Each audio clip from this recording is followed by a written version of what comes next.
Hi, I'm going to show you some techniques that you can do with Atelier pouring medium and Atelier free flow.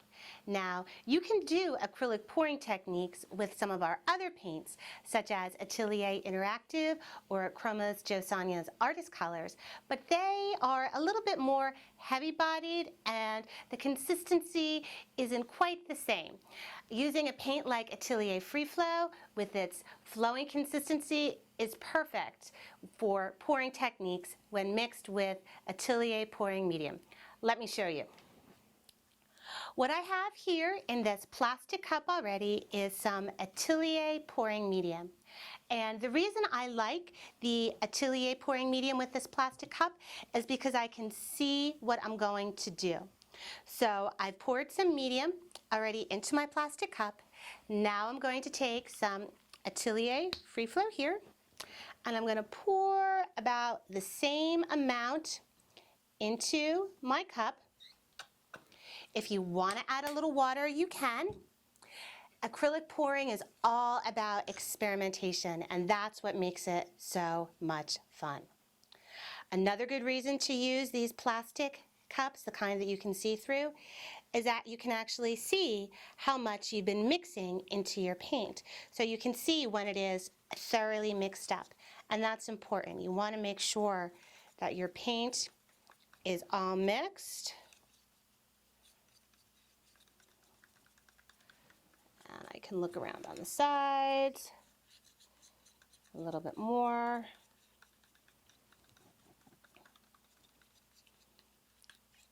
There we go. Just about right. One of the very important things about acrylic pouring is consistency, and that's the consistency of the paint.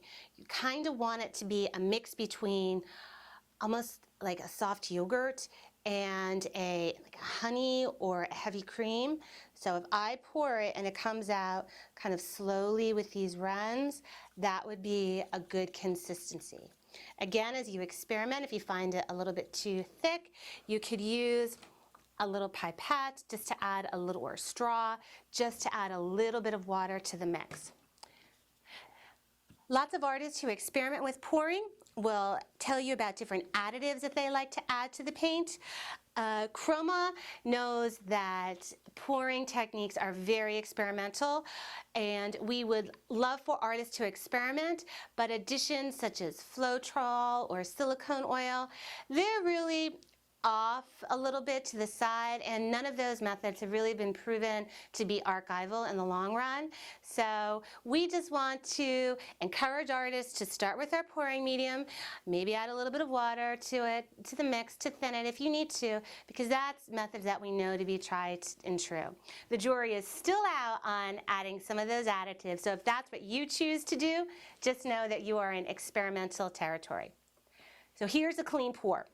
I've got my surface and it's already prepared, it's already been gessoed.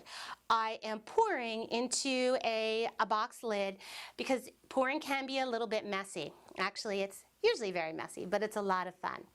I've already have some mixtures out, and what I've done is that I've let them sit for anywhere from about 5 to 15 minutes so that some of the air bubbles could come out.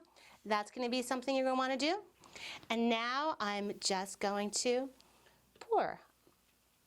So many different ways that you can do this. You can pour into some concentric circles, which is what I'm going to do right now.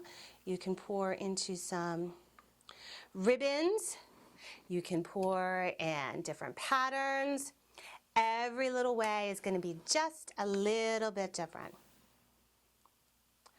If you are just starting out with pouring, I would recommend that you only do about 2 to 3 colors plus white. Add a little bit more white in the middle here. And we'll add a little bit of one of my favorite colors, which is my turquoise here, my cobalt turquoise light. And now, this is where you want to have maybe some gloves or definitely have a protective surface. I'm just going to start to move it around. You can see that the Atelier pouring medium has that really nice consistency. It really makes some wonderful puddles and ribbons of color. And if it goes off the side, that's fine. There we go. We'll pull it a little down here. And the way that you move your surface is all going to influence what happens with this paint. Now let's add a little bit more over here. And we'll take a little bit more of this turquoise, add it over here, and let's take some of this blue and kind of add it in a pattern this way. You can see that I'm just pouring it out, thinking what ways would be nice, what ways can I do something with the composition, maybe get some color mixing to happen. There's not a lot of color mixing happening right now because I'm using the medium straight. And the way that I've poured has really encouraged a more very modern pop art type of pour where it's not going to be all crazy and psychedelic. That's going to be in another video. I'll make sure I show you how to do those. But this is really a nice, clean pour, just like what they say. There we go. And pouring it down here.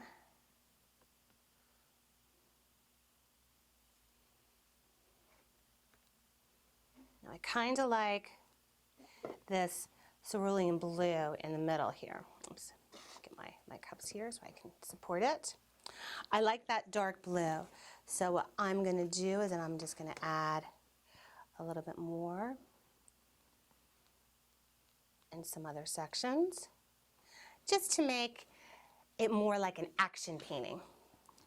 And I don't know if you've noticed, but the height of where you pour is also going to make a big difference. If I decide to, let's say we'll use my magenta, my quinacridone magenta. If I pour real low, I tend to get bigger. If I pour high up, it's going to be a different action painting type of effect. And again, I'm just going to move it around, see kind of what happens. Some artists will do their surfaces and they'll find old turntables, something where they can put it on and spin it all around. That looks really cool. That produces some really neat effects. But look how nice that looks right now. It's vibrant, it's colorful, it's going to dry with this great gloss. This is a wonderful abstract painting as it is on its own, or I can let this dry and use this as the beginning, the first layer, if you will, for another pour or even for a painting or a mixed media piece if that's what I wanted to do. One thing that's important when you think you're in the home stretch of your pouring is just kind of look around the edges. I've got some really nice wrapping around the edges. I could take some of my paint that I have on the bottom and always just touch up my edges. I like to look at my painting at the top, make sure that it is even, that I don't see any lumps. If I had to use a heavier body paint and maybe didn't mix it in as well, I might see some lumps. If I start to see some bubbles occur, I will just take one of my toothpicks and I can just kind of pop some of those bubbles. You can also use a toothpick or something fine and maybe just add some ribbons, kind of almost draw into it and pour and pull just to make some more interesting effects. So there you have it. That is one way to do a clean pour using Atelier Free Flow and the Atelier pouring medium. Now I'm going to set this aside to dry and I will show you what it looks like when it's all dried.